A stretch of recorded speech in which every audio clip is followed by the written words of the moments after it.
지난주까지 우리가 로마서 1장, 2장, 3장까지 끝냈습니다. 그죠?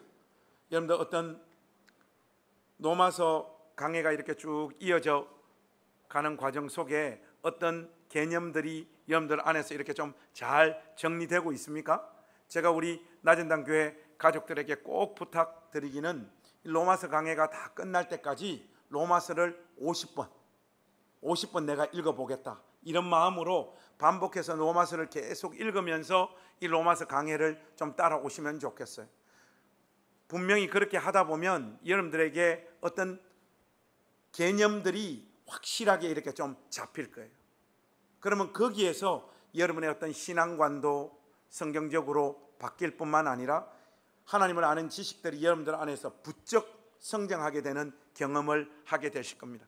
하나님을 가까이 함이 내게 복이라 그랬잖아요.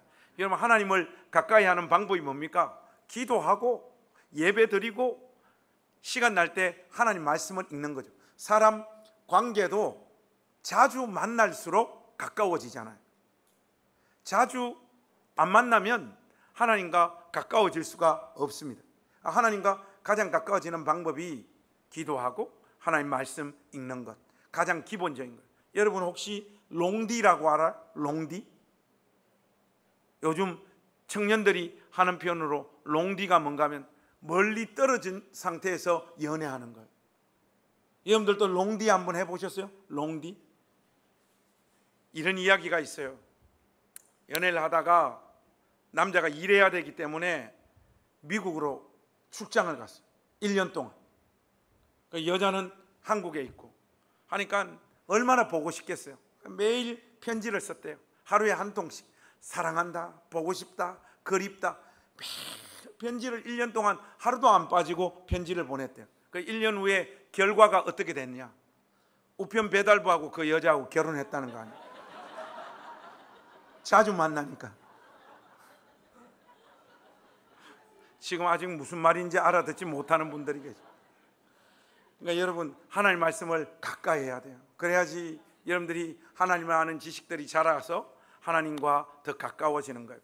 지난주로 3장까지 우리가 마무리를 했는데 3장까지의 주된 흐름은 구원은 믿음을 통해 우리에게 오는 것이지 율법을 통하여 우리에게 오는 것이 아니다 하는 내용들을 정리를 했습니다. 그 연속선상에 4장이 존재하고 있습니다. 로마서 4장에서 사도가 분명하게 전하고자 하는 메시지는 3장에서 펼친 논리와 주장을 아브라함과 다윗을 동원해서 자기가 이때까지 주장하고 외쳤던 그 내용을 조금 더 구체적으로 입증하려고 하는 것입니다. 모든 인간은 오직 은혜로 의롭다 하심을 얻는다는 사실을 강조하고, 또 아브라함이 할례 받기 이전에 하나님으로부터 의롭다 하심을 받은 것이 분명하기 때문에 유대인들아, 너희들이 주장하는 것처럼 믿음에다가 어떤 공로나 행위나 또 너희들이 공로와 행위로서 주장하는 할례 같은 것들을 보태야지만 구원이 이루어지고 성취되어지는 것이 결코 아니다 하는 내용들을 이야기하고자 하는 거예요. 한마디로 복음을 잘못 이해하고 있거나 또 우월함 가운데 사로잡혀 있는 사람들의 그 우월감과 공로의식을 다윗과 아브라함을 샘플로 해서 그들의 생각을 깨트리기 위해서 이 두 사람을 지금 여기에 동원하고 있습니다. 그래서 여러분, 이 4장 말씀을 좀 단락을 나누어서 1차적으로 여러분들에게 말씀을 드리자면 1절에서부터 8절까지는 어떤 내용인가 하면 아브라함이 행위가 아니라 믿음으로 의롭다함을 받았다 하는 내용이 8절까지 내용이고요. 9절에서 12절까지는 바울은 아브라함이 할례 받기 이전에 하나님 앞에 의롭다 하심을 받았음을 강조하고 있는 내용이에요. 보수적인 유대인들과 복음을 잘못 이해하고 있는 교회 다니는 사람들에게 아브라함과 다윗은 그들의 신앙관을 뒷받침해주는 최후의 보루 같은 존재예요. 무슨 말이냐? 자신들의 신학적인 입장을 세우는 데 있어서 가장 큰 도움이 되는 인물이 다윗과 아브라함이란 말이죠.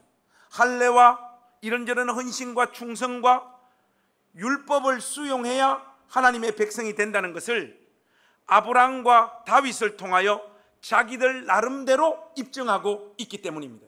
사도는 이 4장에서 이런 주장과 논리를 완전히 부수면서 복음의 원리를 우리에게 설명하고 있습니다. 한마디로 그들이 소유하고 있는 최고의 무기라고 생각하는 것들을 여지없이 박살내는 논리를 사도는 지금 세우고 있는 겁니다. 다시는 유대인들과 복음을 잘못 이해하고 있는 그리스도인들이 다윗과 아브라함을 근거로 자신들의 주장을 펼치지 못하도록 완전 묵사발을 내고 있는 본문이 오늘 우리가 읽은 이 본문 말씀입니다. 자, 이런 정도 서론으로 하시고 본격적으로 우리 한번 말씀을 살펴보겠습니다. 여러분들 1절 말씀 우리가 한번 소리내서 같이 한번 읽어보겠습니다. 시작. 그런즉 육신으로 우리의 조상인 아브라함이 무엇을 얻었다 하리요. 여러분이 1절 말씀에서 제일 중요한 표현이 뭐겠습니까? 이 1절에서 가장 중요한 표현은 아브라함이 무엇을 얻었다 하리요 하는 이 표현입니다. 아브라함의 행위와 공로를 인정하려면 이 문장은 어떻게 바뀌어야 됩니까? 아브라함이 무엇을 하였다 하리요, 이렇게 나와야지 아브라함의 행위와 공로가 세워질 수 있는 표현이 됩니다. 이렇게 전개하는 것이 원래는 맞죠. 그러나 로마서 4장의 시작은 아브라함이 무엇을 얻었다 하리요. 여러분, 뉘앙스가 어떻습니까? 무엇을 얻는다고 하는 것은 일방적인 수혜를 입는다라고 하는 느낌을 강하게 주는 표현이지 않습니까?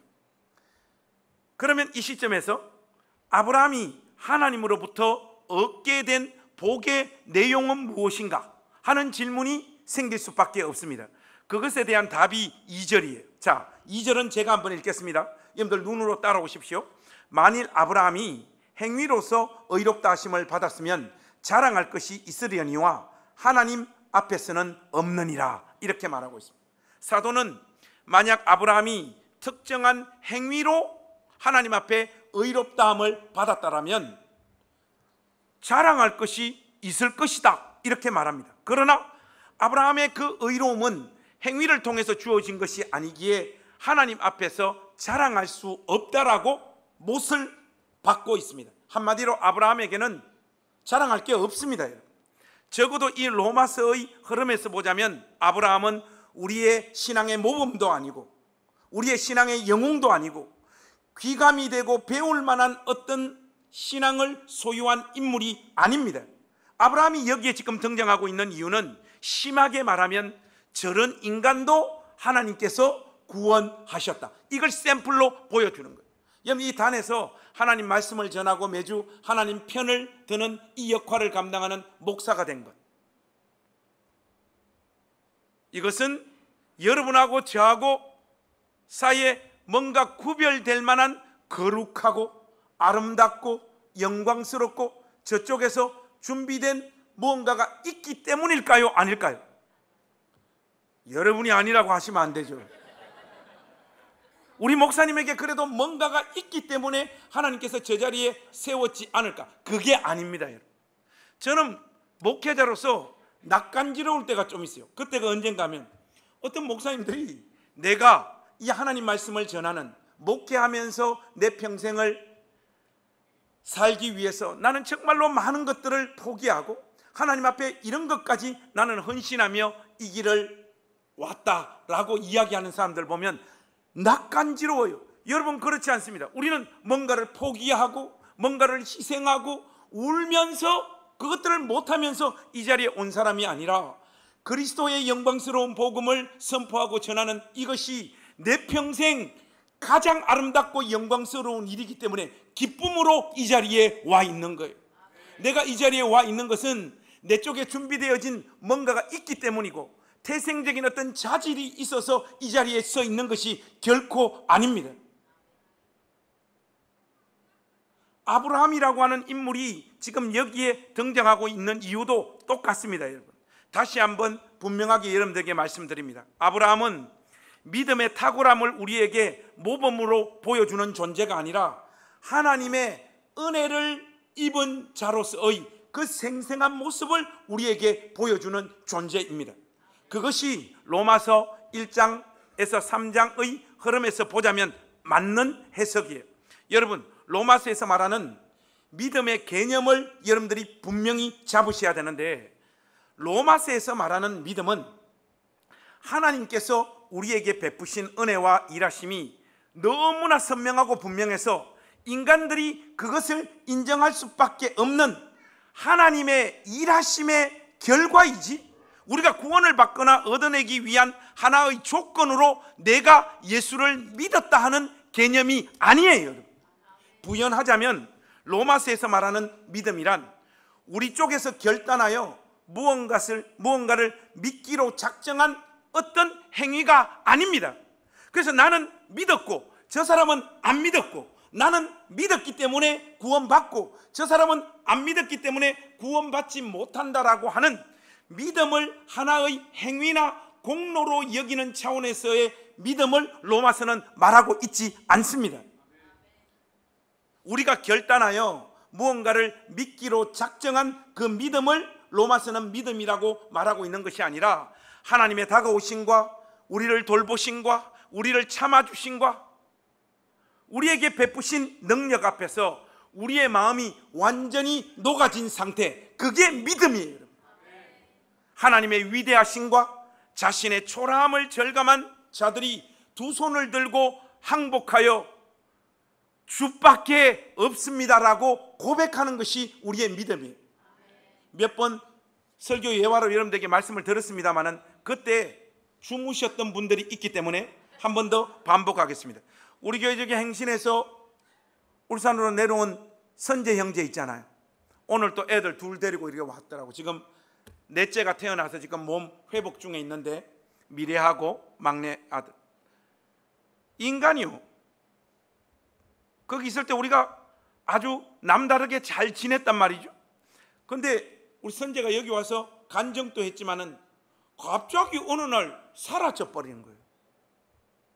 여러분, 아주 가깝게 지내는데 그 사람이 전화도 안 받고 아무리 연락해도 연락이 안 되면 얼마나 답답합니까? 그때 제가 하루에 10통씩 선지한테 전화를 했어요. 시간만 나면 전화했어요. 저도 전화하고 우 목사님 또 전화하고 한 3달을 계속해서 두 사람이 계속 그렇게 전화를 했어요. 3달 전화하고 나니까 우 목사가, 목사님 이제 그만하라는 거예요. 이제 선제 우리 안 보려고 하는가 보다. 확실히 제가 우 목사보다 사랑이 많아요. 믿습니까? 더 크게 아멘. 여러분 뭐 시키면 그대로 또 다 합니까? 그래서 그게 이제 뭐 또 담임 목사, 부목사의 마음이기도 하지만은 저는 얘가 포기가 안 되는 거예요. 포기가 안 돼요. 그래서 밥 먹을 때, 화장실 갈 때, 어디 신방 갈 때, 시간 남을 때마다 막 줄구장창 하루에 10통, 어떨 더 많을 때는 15통 계속 했어요. 한 1년 동안 했어요. 1년 동안. 누가 이기냐 한번 해보자. 저 인간 또 독한 게 전화를 안 받더라고. 1년 동안 했는데 어느 날 전화를 받더니 목사님 하고 울고 잘못했어요 하고 전화를 받더라고. 선재 어디냐 하니까 어디라, 빨리 당장 교회에서 만나자 해서 만나가지고 부둥켜 안고 울고, 그래 전화 못 받았던 이유가 다 있을 거다, 그런 이야기는 차차 하고 밥이나 먹으러 가자. 여러분, 이때 제가 훌륭한 겁니까? 울면서 전화를 받은 유선재가 훌륭한 거예요.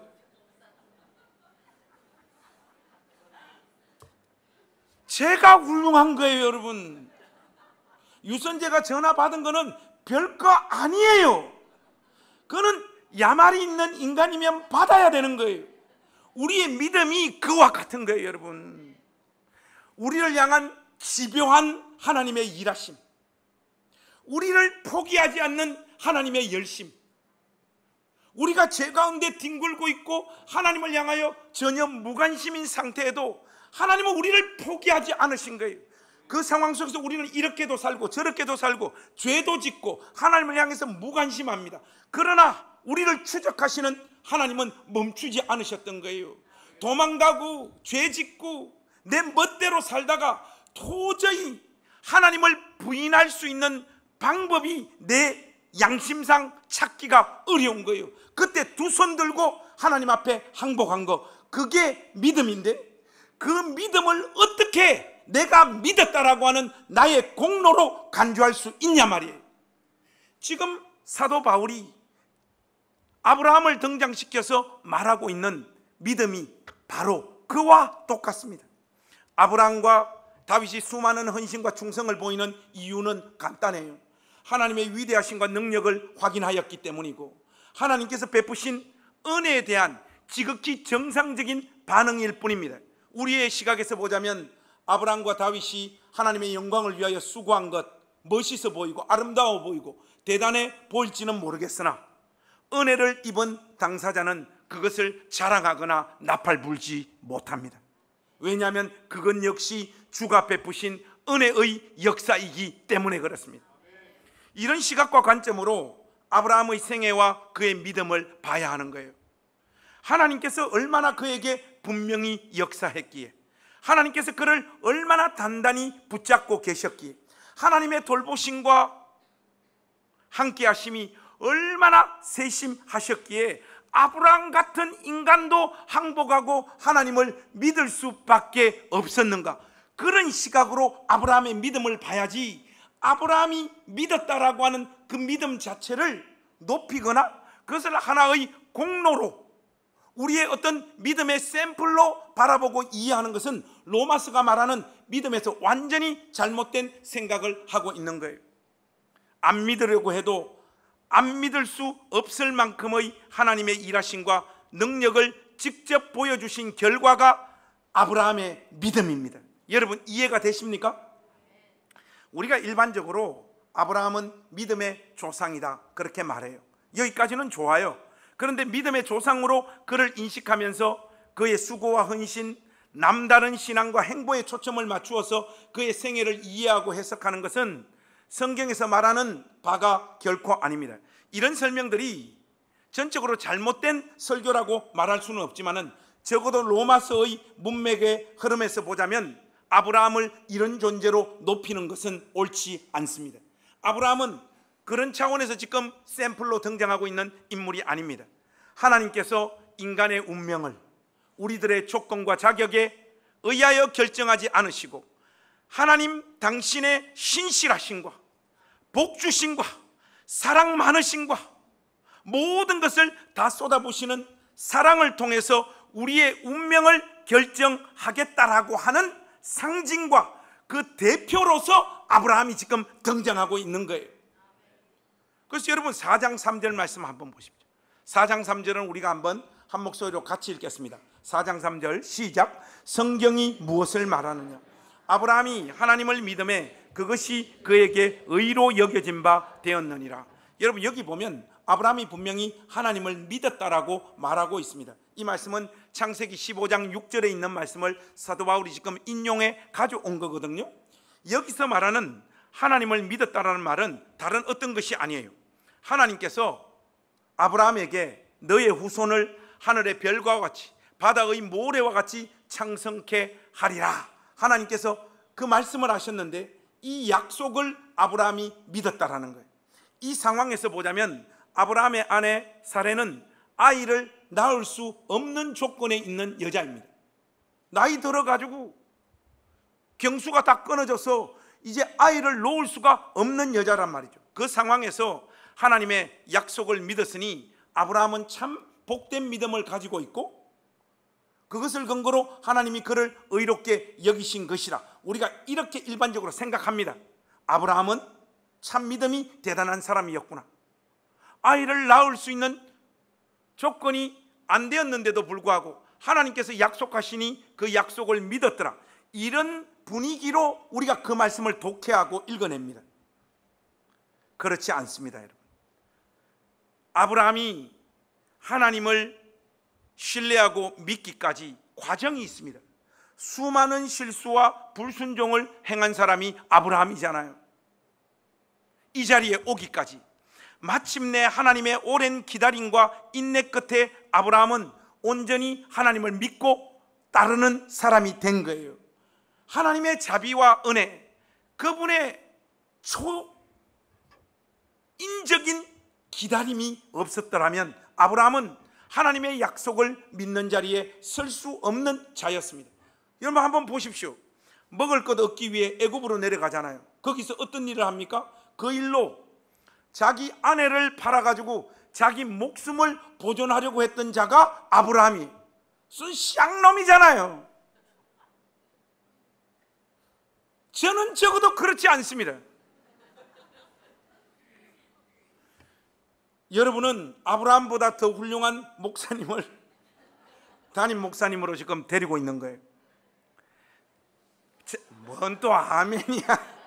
자기 조카를 구하기 위하여 집에서 길리고 훌륭한 318명의 종들을 거느리고 소돔과 고모라를 치러 온 연합군과의 전쟁에서 승리하고 돌아온 인물이 아브라함인데, 여러분 이 아브라함이 이때 뭘 느꼈겠습니까?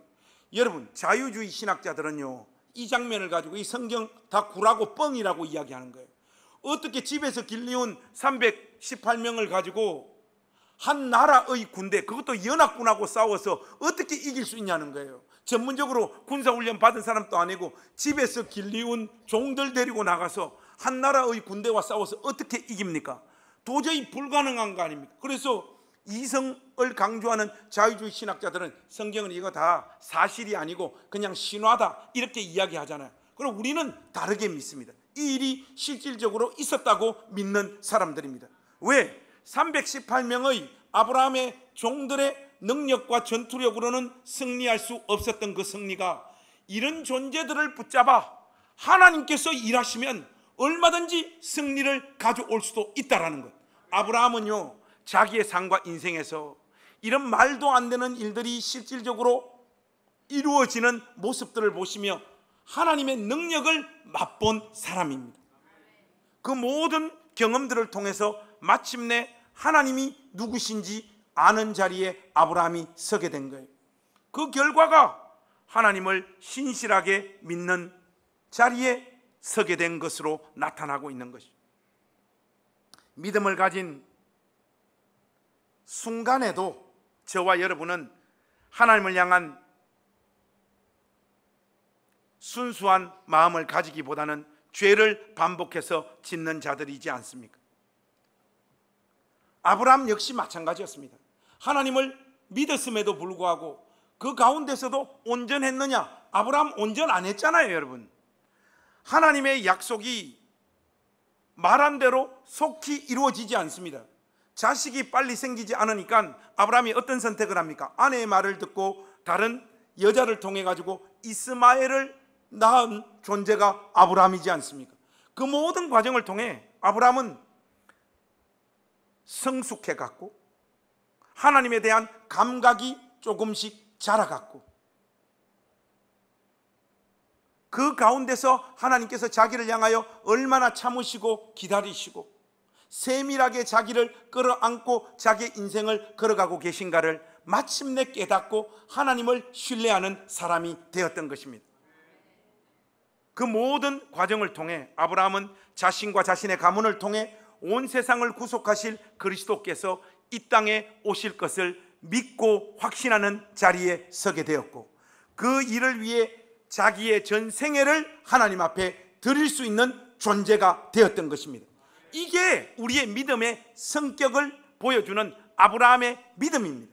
로마서는 아브라함의 생애와 그의 믿음과 그가 하나님의 인정을 받게 된 사실을 그래서 4절과 5절에서 얄짤없이 이렇게 딱 기술하고 있어요. 여러분 4절과 5절 말씀은 오늘 설교의 핵심 구절이라고 말해도 과언이 아닐 만큼 중요한 구절이니까 주무시는 분들 지금 다 깨셔야 됩니다. 자, 4절 5절 우리 한 목소리로 한번 읽겠습니다. 시작.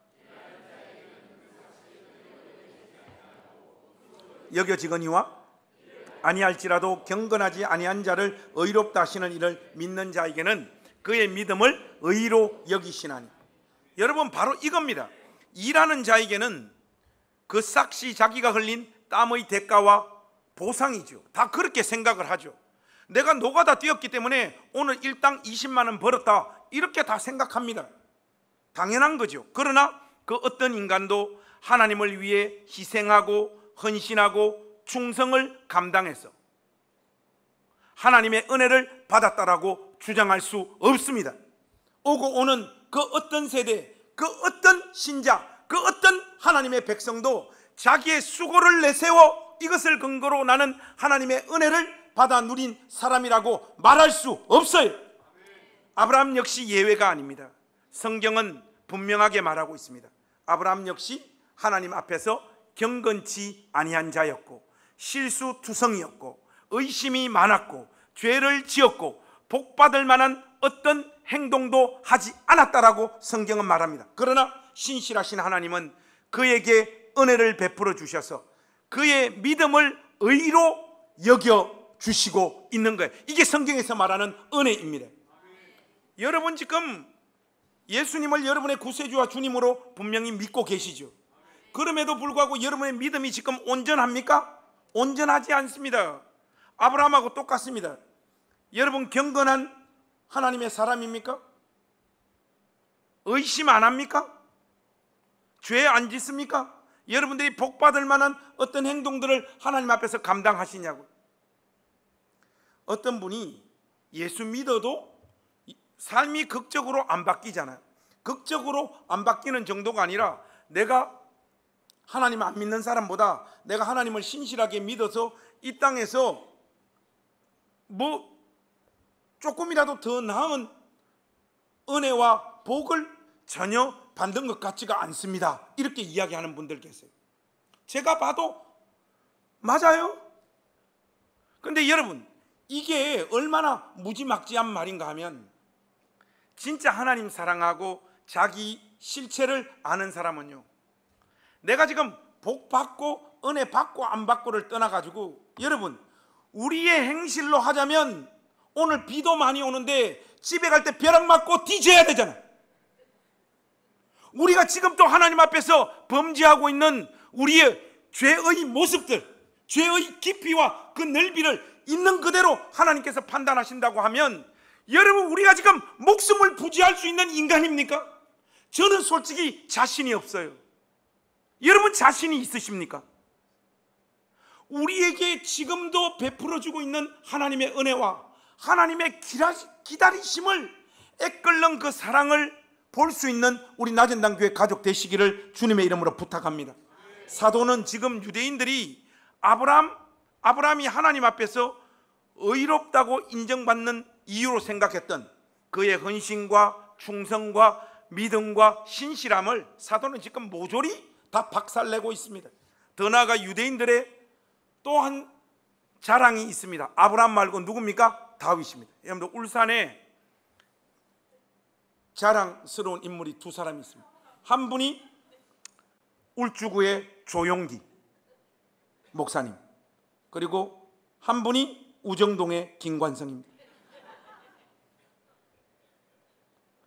머리털이 없어도 하나님 앞에 쓰임받을 수 있다는 거, 공고 나와도 설교자가 될 수 있다는 거 하나님께서 보여주시는 인물들이지, 그들이 뭐 울산의 자랑이니 자기의 헌신과 충성이 어떠고 저떠고, 여러분 이건 말이 안 되는 거예요.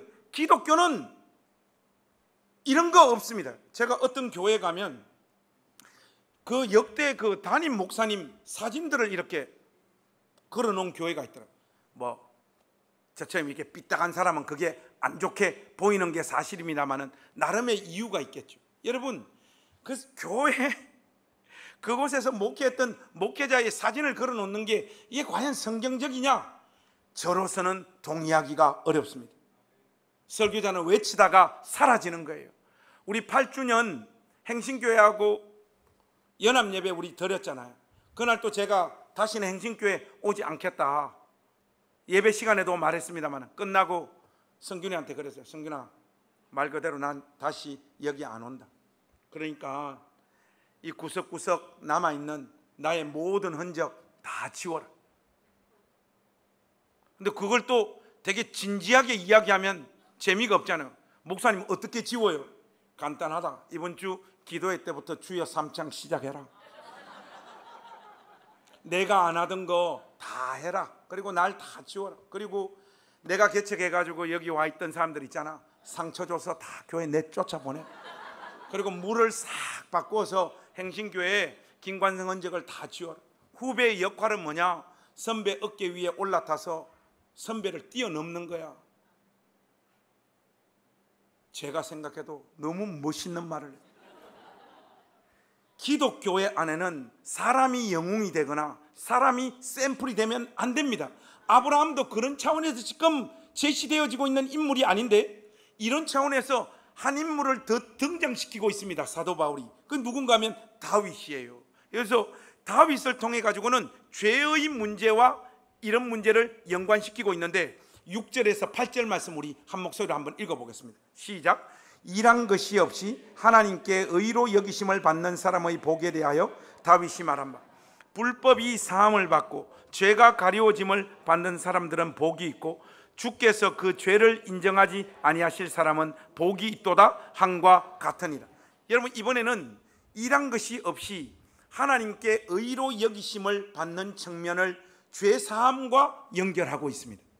불법이 사함을 받고 그 죄가 가리어지는 복을 받은 사람, 주께서 그 죄를 인정하지 아니한 복 받은 사람이 누구입니까? 가정 파괴범, 살인자 다윗입니다.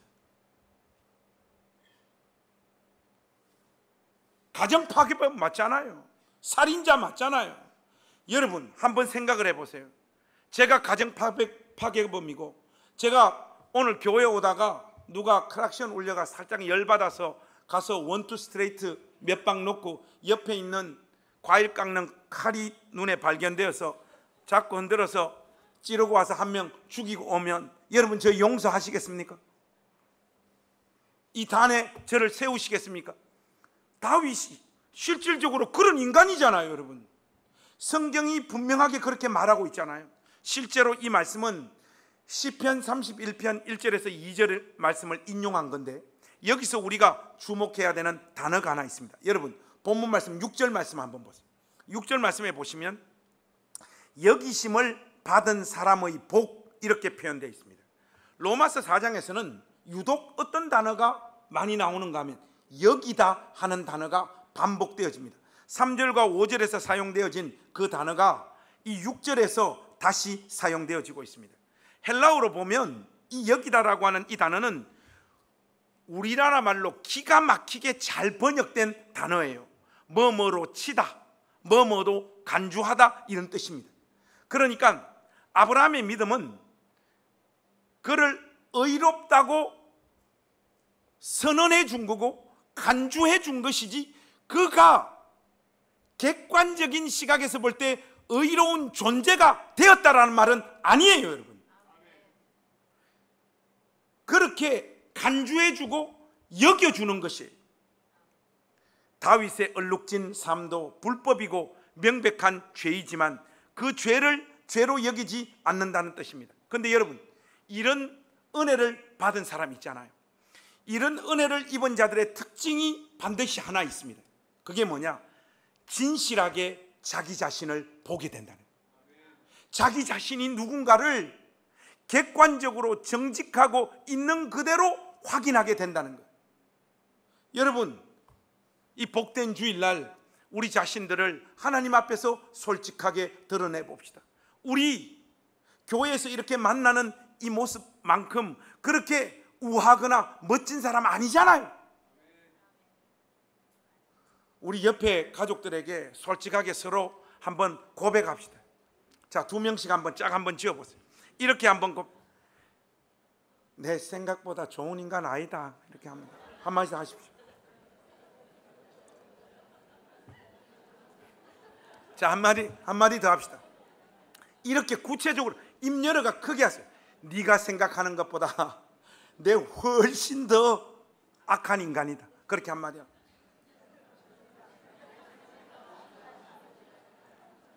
여러분, 그걸 왜 그렇게 작게 하세요? 크게 하시라고요. 자, 다시 하겠습니다. 네가 생각하는 것보다 내 정말로 악한 인간이다, 제발 좀 믿어줘, 그렇게 합니다. 시작.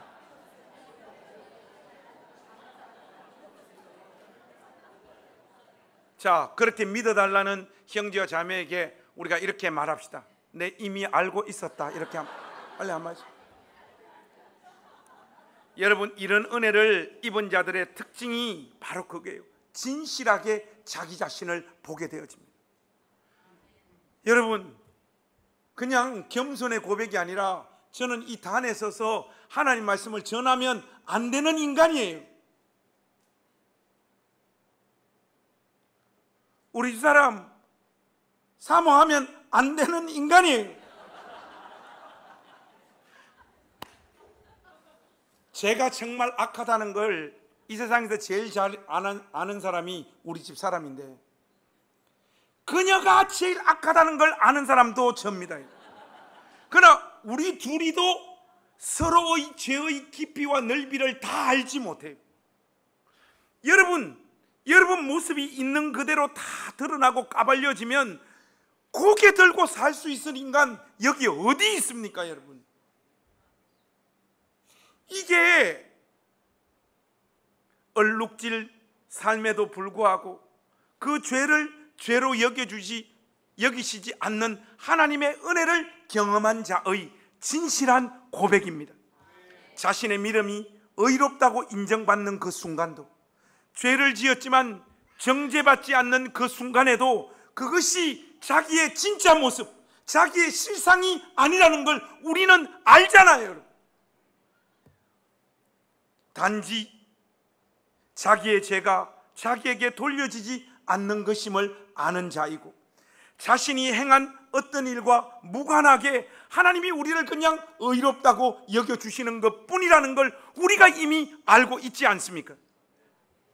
이런 인식이 없으면 그는 자신의 신분과 행동이 이런 결과를 만들어냈다라고 하는 의식, 공로의식에 사로잡혀요.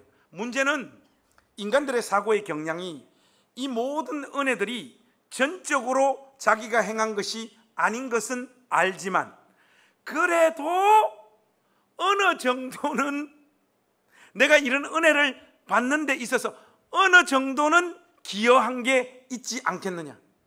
자, 여러분한테 예를 들면 여러분들이 섭섭해하니까, 우리 목사님이 저렇게 아니라고 이야기했지만 그래도 저 강단에 서서 매주 하나님 편을 들고 하나님 말씀을 저렇게 열심히 전하는 것은 그래도 저 심령 안에는 뭔가 보통 사람과 구별되어지는 뭔가가 있지 않겠느냐.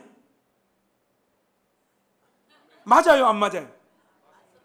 이게 다 정신병자들이라는 거예요. 성경은 그렇게 말하고 있지 않아요, 여러분. 이런 쪽으로 우리 마음이 계속 흘러가는 거예요. 말은 하나님의 전적인 은혜라고 하지만 설마 아무것도 안 한 자를, 죄만 지은 자들을 하나님께서 의롭다고 간주해 주시겠느냐. 이 지독한 생각이 인간의 마음을 딱 자리 잡고 있습니다. 저와 여러분에게도 있어요. 좋게 말하면 하나님, 우리가 그래도 염치가 있는 사람들입니다. 우리식으로 야마리가 있는 인간입니다.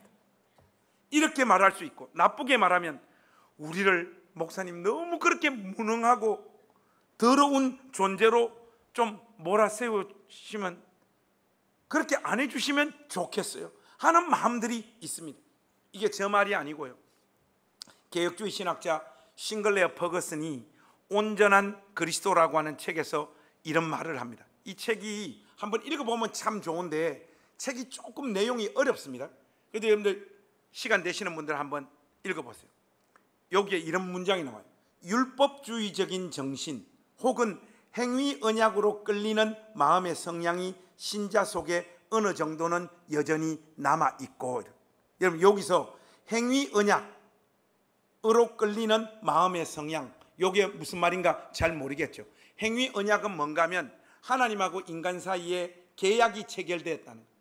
이거 해라, 이거 하지 마라, 이거 하면 내가 이렇게 복 주겠다, 이거 하면 내가 이렇게 너에게 벌 주겠다.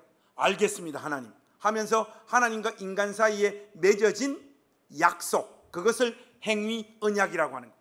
그래서 인간에게 이러한 마음이 계속해서 남아있다라는 말은 무슨 말인가 하면, 하나님으로부터 은혜와 복을 받기 위해서는 그래도 하나님께서 하라고 하신 것, 하나님이 하지 말라고 한 것을 하지 않았기 때문에 하나님으로부터 어떤 은혜와 복을 받는 것이다 라고 하는 이 사고체계, 이런 마음들이 인간 마음에는 항상 자리 잡고 있다 이 말이에요. 그리고 수시로 그런 생각들이 그들을 지배한다. 때로는 그 성향, 즉 자신의 성취와 자격으로 하나님의 사랑을 얻으려는 성향을 거부하기가 극도로 어렵다. 이 마음요 못 버려요.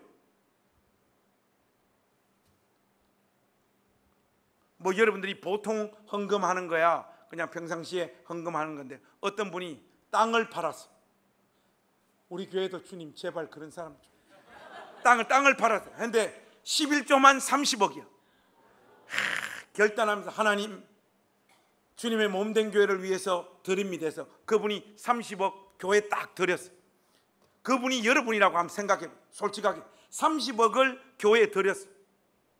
그러면 여러분 마음에 11조도 평상시 안 하고 막 보통 되면 헌금도 안 하고 막 뺀질뺀질 신앙생활하는 어떤 사람이 있어. 교회 그런 사람하고 여러분들 마음, 여러분들 이제까지 교회를 열심히 다녔기 때문에 살아가는 테크닉이 있기 때문에 겉으로는 아무 말 안 하지만 속으로 그 사람하고 여러분을 구별짓는 어떤 마음 솔직히 생긴다 안 생긴다?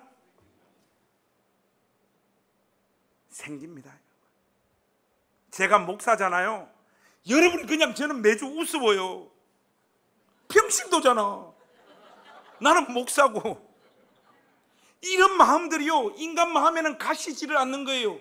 여러분은 평신도고 나는 목사다 했을 때 어떤 생각까지, 내가 주를 위해 더 많이 일했고 더 많이 수고했고 더 많이 고생했다는 마음들이 계속했어요. 그러다 보니까 목사님들이 항상 뭐라고 이야기합니까? 자녀들이 잘 되는 복을 받는다. 자녀들, 목사 자녀들 중에 누가 복 받으면 그거 가지고 어떻게 설명하는가 하면 이 목회하고 고생하고 수고했던 보상으로 하나님께서 이 자녀들에게 복을 주신다는, 그게 아닙니다 여러분. 재수예요. 그냥 살다 보면 그런 일이 있는 거예요. 그런 거 아니란 말이에요 여러분. 근데 우리 마음에 이런 율법주의적인 정신, 행위 언약으로 끌리는 이 마음을 버리지를 못하는 거예요. 그리고 사람을 향해서만 그런 마음 가지는 것이 아니라 하나님을 향해서도, 여러분 내가 11조 30억 했는데 하나님 솔직히 내 기도 들어줘야 된다 안 들어줘야 된다? 아니 11조 30억 했는데 하나님이 내 기도 안 들어주면 어떡해? 이런 식의 어떤 계산과 마음들이 끊임없이 우리 가운데 있고, 우리는 30억이 없기 때문에 어떡합니까? 새벽 기도를 꾸준히 했습니다. 큐티를 꾸준히 했습니다. 저 돈 없는 형제 이번 목사님 구제하자 할 때는 10만 원 도와줬습니다. 어떤 분은 나는 100만 원 도와줬습니다 하는 이런 마음들이 하나의 공로로 자기 마음에 딱 자리 잡고 있고, 이게 그래도 하나님의 은혜와 복이 나에게로 오는 어떤 통로가 되지 않겠느냐는 이 마음을 인간은 쉽게 버리지 못한다는 거예요. 기독교 신앙을 가지고 있으면서도 하나님 앞에 무언가를 해서 하나님의 호의와 은혜를 얻고자 하는 생각을 지워버리기가 참 어려워요 여러분. 하나님과 우리의 관계에서도 기브 앤 테이크가 성립되어지는 거예요. 하나님께서 그저 베푸시는 은혜를 있는 그대로 수용하고 받아들이면 되는데, 아이고 주님 저도 이제 밥 좀 사겠습니다 이런다는 거예요. 우리 인간 사이의 관계, 우리가 살아가는 세상의 원리를 하나님에게도 그대로 적용하고자 하는 것이 우리의 성향이에요. 그러나 하나님의 은혜는 우리의 수고, 심지어 우리의 기도, 우리의 헌신에 대한 보상으로 우리에게 주어지는 것이 결코 아닙니다. 이 문제와 관련해서 말씀 한 곳 여러분하고 찾기를 원하는데, 요한복음 5장으로 한번 가보십시오. 여러분 이 요한복음 5장에 가보시면 어떤 내용이 나와 있는가 하면, 예수님이 예루살렘 양문 곁에 있는 베데스다 못에 가십니다. 그 배경이 유대인들의 명절이라고 성경이 말하고 있어요. 이날은 특히 안식일입니다.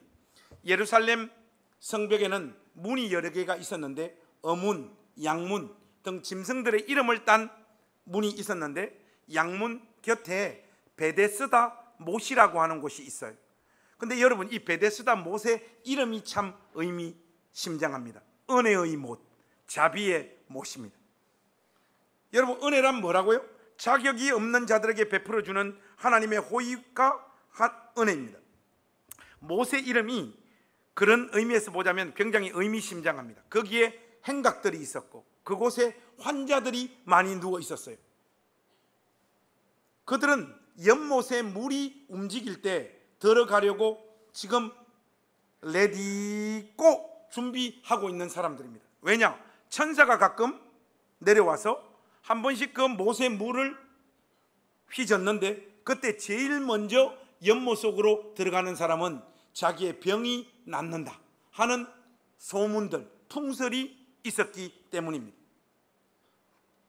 성경은 그곳에 있었던 환자들을 소경, 쩔뚝발이, 혈기 마른 자, 여러분들 혈기 마른 자는 중풍병을 말하는 거예요.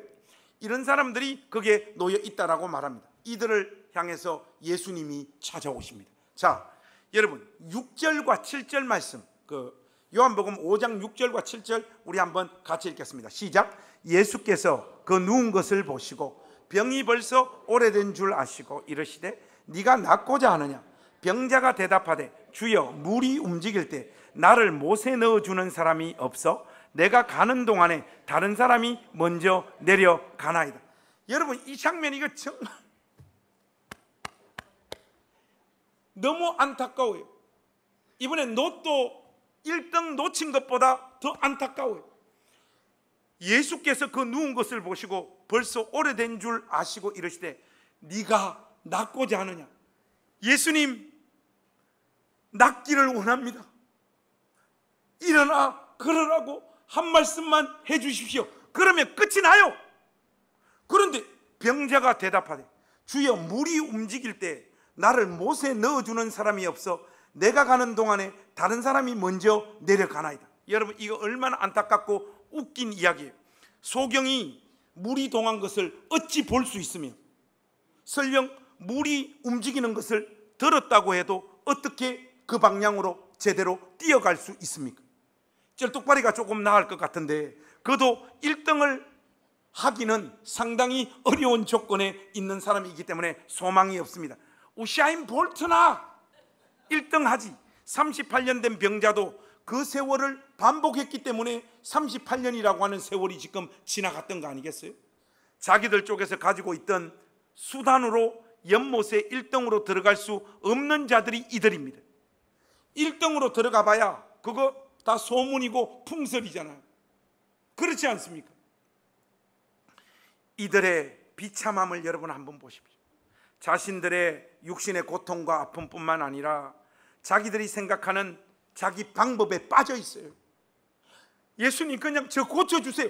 그러면 끝난다고요. 여러분, 소경 쩔뚝발이 중풍병자가 자기 방식대로 치료받고자 하는 거예요. 그래도 내 쪽에서 물이 동해졌을 때 내 쪽에서 들어가서 1등 할 때 나는 나음을 잊겠다라고 하는 이 사고방식, 이 정신병이 여러분과 제가 가지고 있는 영적인 정신병이에요.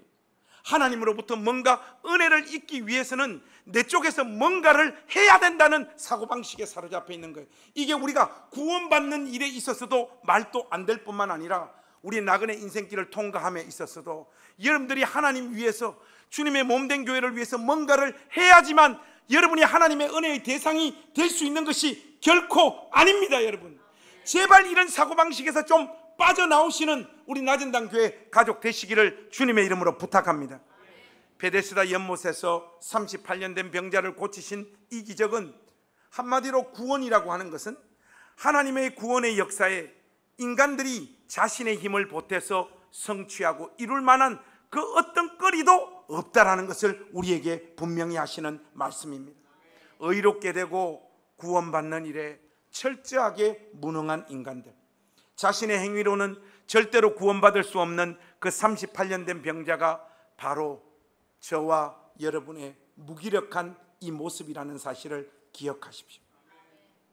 그러나 죄인들은 아무 조건 없이 그저 베푸시는 하나님의 은혜에 분노합니다. 나도 뭐 할 수 있다는 거예요. 나도 염치가 있는 인간이란. 아닙니다, 여러분. 자신들에게도 능력이 있고 나름의 지혜가 있는데 왜 자신들을 자꾸 무능한 거지 취급을 하느냐. 나는 이런 기독교가 마음에 들지 않는다는 거예요. 인간들 자기들의 자존심에 스크래치가 난다, 이 말입니다. 여기서부터 기독교 신앙이 왜곡되어지는 거예요. 결론을 맺겠습니다. 나전단교회 가족 여러분, 우리가 이제 이 땅에서 예수님 잘 믿고 살았다가 천국 문 앞에 섰다고 한번 생각해 봅시다.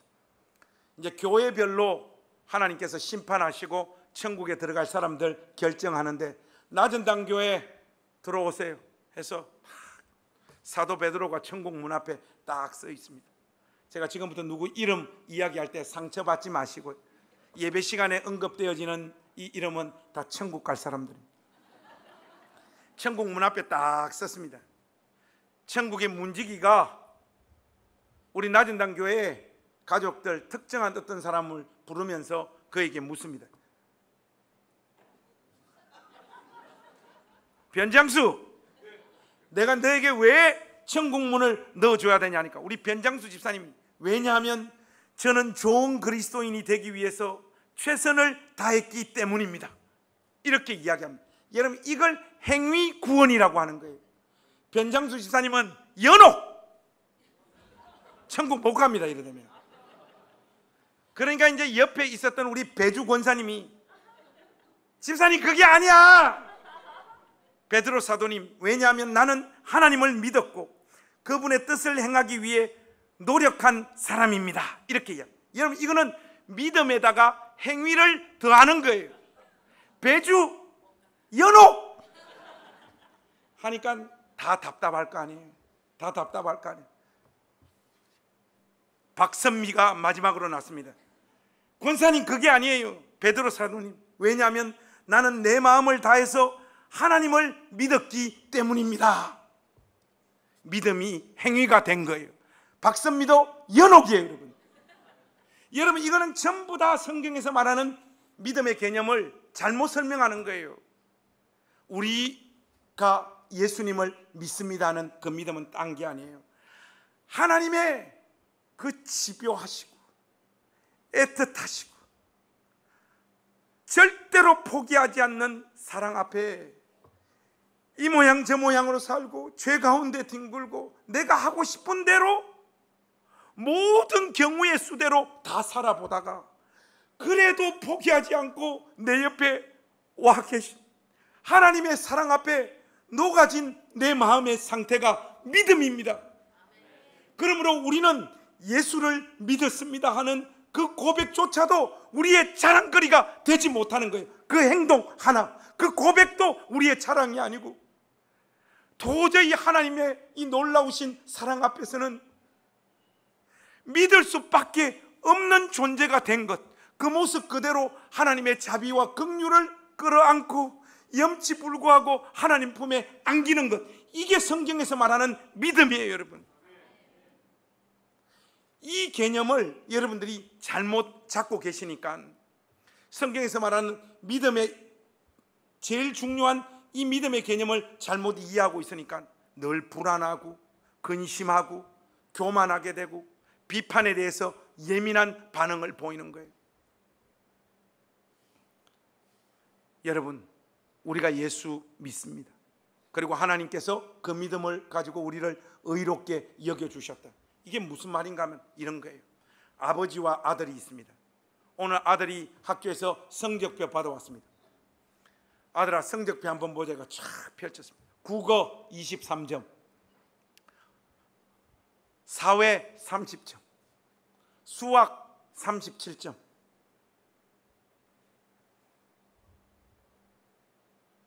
음악 28점, 체육 50점. 아버지가 그 다 아들 성적표를 보고, 야야, 체육 한 과목에 너무 치중하지 마라. 그렇게 공부하다가 몸 상하겠다. 여러분, 이게 하나님 사랑이라고요. 뭔 말인가 이해되십니까? 이게 하나님 사랑인데, 아버지 괜찮습니다, 어차피 해야 할 공부 최선을 다하겠습니다. 여러분, 이거는 아버지가 우리를 의롭다고 여겨주시는, 간주해 주시는 사랑을 오해하는 거예요. 여러분 무슨 말인가 좀 이해가 되세요? 하나님께서 체육 50점, 나머지는 23점, 30점, 32점, 31점인데도 너무 몰빵하지 마라, 건강 상한다. 그게 하나님 사랑이에요. 여러분, 거기에 여러분 우리가 아버지, 내가 그래도 체육은 50점 맞았습니다, 이건 아닙니다. 여러분, 이건 아니에요. 우리는 하나님 앞에 내세울 게 아무것도 없습니다. 모든 게 다 낙제예요. 그럼에도 불구하고 하나님은 우리를 사랑하시는 거예요. 우리를 의롭다고 여겨주시는 거예요. 그 앞에 우리의 심령이 녹아질 수밖에 없는 거죠. 그 앞에 무엇을 높일 수 있을까? 무엇을 자랑할 수 있습니까? 모든 영역이 다 꽝인데 그분을 붙잡고 믿은 그 사실에 의지하여 하나님은 우리를 의롭다고 여겨주시는 거예요.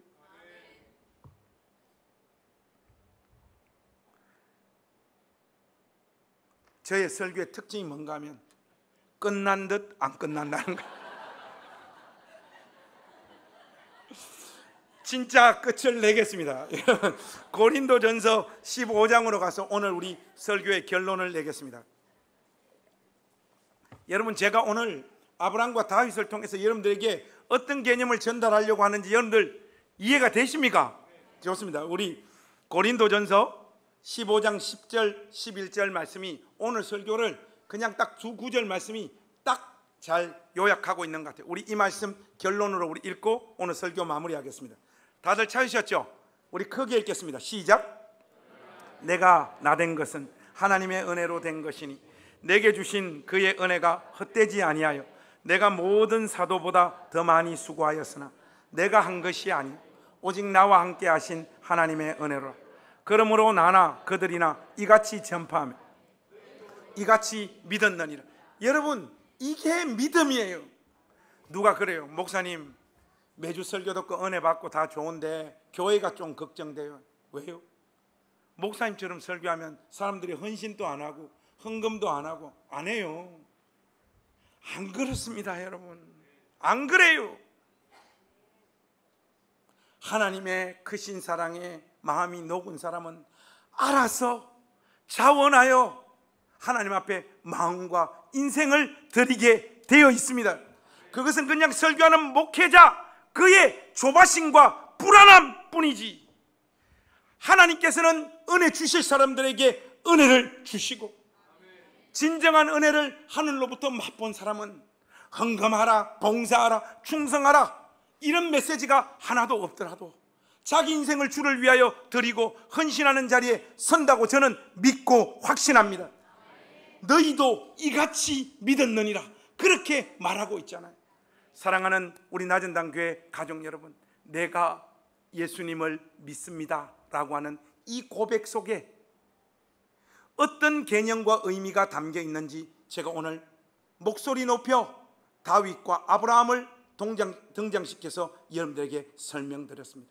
여러분의 그 믿음이 무엇을 의미하는지, 어떤 하나님의 열심과 사랑과 애틋함과 기다려주심이 깔려있는 결과인지를 제대로 깨달아 주님 위에 살고 주님 위에 죽는 복된 인생들이 되시기를 우리 주님의 이름으로 축복합니다. 기도하겠습니다.